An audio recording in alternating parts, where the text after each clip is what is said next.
In today's video, I'm going to teach you how to remove Google Tag Manager from your website. If you're ready to clean up your site and perhaps simplify your analytics strategy, you've come to the right place. We'll go through the steps together in a clear and straightforward way to ensure you understand every part of the process. So let's get started. First, we need to locate the Google Tag Manager or GTM container code on your website. This is typically added to your site when you initially set up GTM tracking, and it serves as the connection between your website and Google's Tag Manager service. The GTM code is usually found in two main places.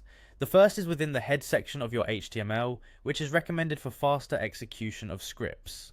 The second is right after the opening body tag, which acts as a backup.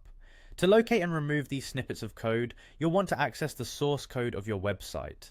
Depending on how your website is built, you might use a website builder, a content management system like WordPress, or even a simple HTML editor to do this. Each tool will have its own way of allowing you to edit the HTML, so make sure you know how to navigate your particular platform. Once you're inside your website's source code, it's time to find and delete the GTM code snippets. They will look like blocks of JavaScript and might even be commented with Google Tag Manager in the code. Make sure to delete these from both the head section and right after the opening body tag. After you've removed these snippets, ensure you save and publish the changes to your website. This will update your site and remove the GTM functionality from its code base.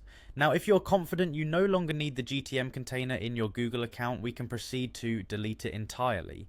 Head over to tagmanager.google.com and log in with your Google account credentials. Once you're in, select the account and container that you want to remove from the list. Click on the Admin tab, which you'll find at the top of the page. In the Admin sections, choose Container Settings.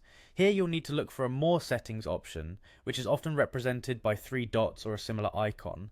Click on this and you'll see a drop-down menu appear. From there, select Delete. Finally, you need to confirm this action to permanently remove the container from your account. Remember, once this is done, any scripts and configurations within this container are gone forever, so double check that you're ready before hitting the Confirm button. And that's it! You've successfully removed Google Tag Manager from both your website and Google account. Thanks for watching, and until next time, keep your digital world tidy